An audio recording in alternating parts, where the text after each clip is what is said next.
Mahasiswa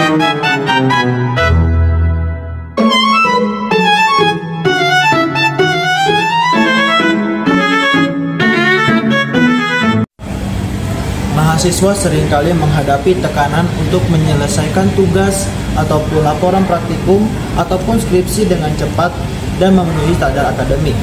Dalam kondisi ini, beberapa mahasiswa memilih jalan pintas dengan menggunakan daftar pustaka palsu. Hanya untuk memperkuat karya tulis mereka tanpa melakukan penelitian atau membaca sumber asli secara mendalam.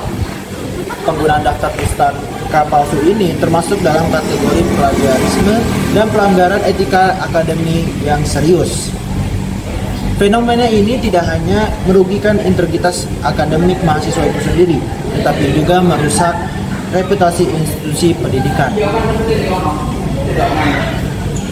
Mahasiswa yang seringkali melakukan kesalahan dalam menyusun daftar pustaka seperti penulisan nama penulisan yang salah, urutan abjad yang keliru, atau hanya mencantumkan sedikit nama ahli tanpa sumber yang jelas, semakin memperkuat dugaan penggunaan referensi palsu. Setelah ini, mari kita membandingkan apa yang terjadi di lapangan.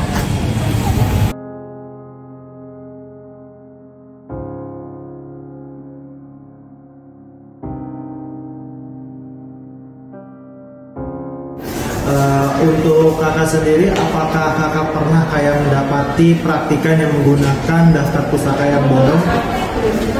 Iya, pernah. Tapi terutama itu biasanya pada ini kan, kalau di praktikum itu ada penulisan jumlahnya kan minimal 10 tahun. Nah itu ada yang diubah. Biasanya maksimal 2015. Ya benar 2015 karena dia itu nulisnya diubah ke tahun yang lebih muda gitu. Terus ada juga yang biasanya itu pakai AI, jadi dia nggak nemu sintasinya, terus ditulis di AI gitu, terus dikopas gitu ya. Nah itu tentu nggak setuju juga, dan itu juga bisa merusak integritas kampus ya. Jadi kalau itu ke bawah sampai ke skripsi, nah tentu konsekuensinya skripsinya bisa dibatalkan. Lalu menurut kakak sendiri, tanggapan kakak gimana tuh terhadap praktikan yang begitu? Apakah kakak sedih atau malah mewajarkan atau bagaimana? Malah ini sih lebih kayak miris saja, sebaiknya jangan dilakukan. Soalnya kan kalian menggunakan daftar pustaka atau referensi itu nantinya juga dipakai pada saat skripsi, terus untuk koas juga, dan untuk memperkuat argumentasi kalian gitu.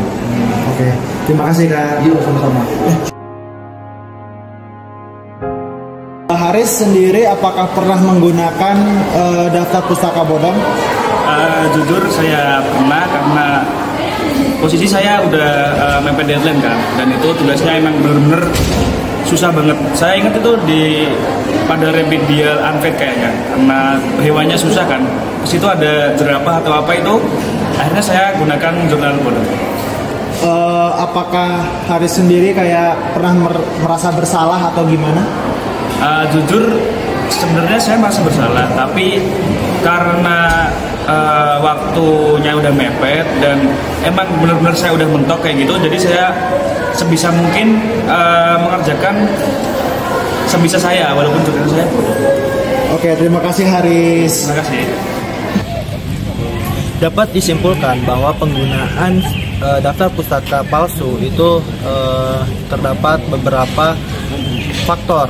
Contohnya seperti tadi Haris, dia terpaksa menggunakan daftar pustaka karena limitnya atau sedikitnya sumber yang didapatkan. Sedangkan dari Kak Wowo sendiri selaku asisten praktikum sangat menyayangkan sekali karena ini dapat merusak integritas akademik.